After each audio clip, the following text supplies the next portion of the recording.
අයිබෝන් සුබ දවසක් වේවා.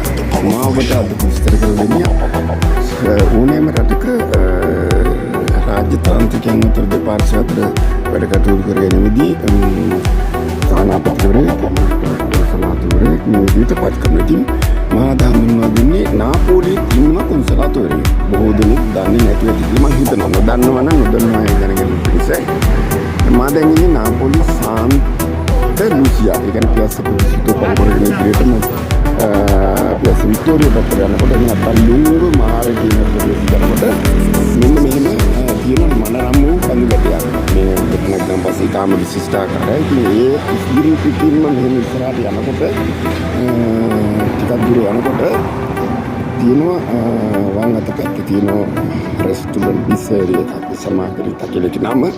ඒ පහු කරගෙන යනකොට මෙන්න මෙම ස්ථානය තමයි. ඔබට පේනොත් නියෝජිත තැපැල් කාන්තාර කාර්යාලයක් තියෙනවා. ඒ අසලම තියෙන ගොඩනැගිල්ල නම්බර 143 සාන්ත ලුසියා කියන පාරේ තමයි තියෙන්නේ මෙම ස්ථානය. ඉතින් එතෙන්ට ඇවිල්ලා පුළුවන් අපේ ශ්‍රී ලංකා තානාපති කාර්යාලයට අනුබද්ධ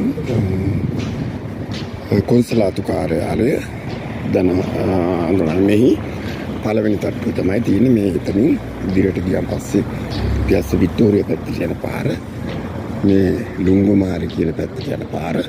ඉතින් බොහොම ලේසි හොයාගන්න මේ ස්ථාන තමයි තියෙන්නේ.